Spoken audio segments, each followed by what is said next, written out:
یہ جو آخری آیات ہے افحسبتم، یہ جنات کے شر سے بچنے کے لیے، نظر بد سے بچنے کے لیے، بہت ساری بیماریوں سے بچنے کے لیے ایک سیر بتائی گئی ہے۔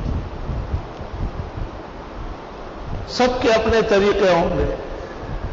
ہم عاجز اور مسکینوں کا قدیم طریقہ یہی ہے کہ الحمدللہ اعوذ باللہ بسم اللہ سمیت پڑھ لی جائے، اور پھر افحسبتم انما خلقناکم عبثا وانکم الینا لا ترجعون۔ ہاں، اس سے پہلے وما انفقتم من نفقۃ او نذرتم من نذر فإن اللہ یعلم ما للظالمین من الانصار، اور وَنُنَزِّلُ مِنَ الْقُرْآنِ مَا هُوَ شِفَاءٌ وَرَحْمَةٌ لِّلْمُؤْمِنِينَ تک آگے نہیں۔ اور انما صنعوا كيد ساحر ولا يفلح الساحر حيث أتى وله ما سكن في الليل والنهار وهو السميع العليم۔ اور پھر افحسبتم انما خلقناکم اخیر تک، اور پھر فاجتباه ربه فجعله من الصالحین اخیر تک۔ تصور کر لے کہ کینہ، حسد، نظر بد،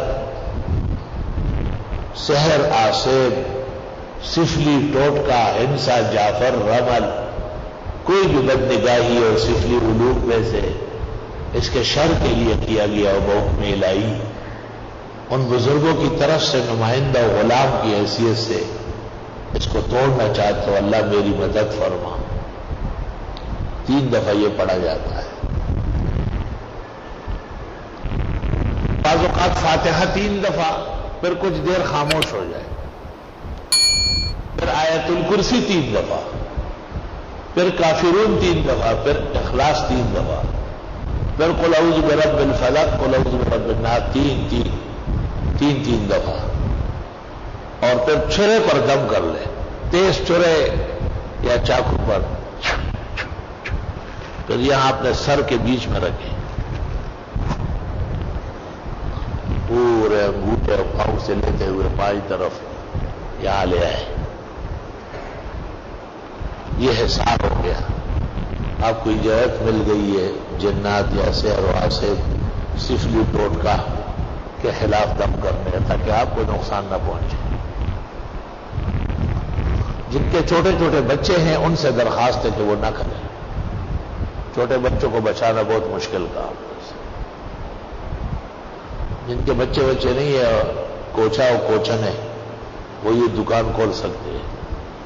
ہاں، سب سے زیادہ زور جو وہ دیں گے وہ بچوں کو دیں گے، یا جن کی شادی ہونے والی ہے وہ بھی نہ کریں، بالکل بچیں، کیونکہ وہ لڑنے دیں گے اور تمام تعلقات کشیدہ رکھیں گے۔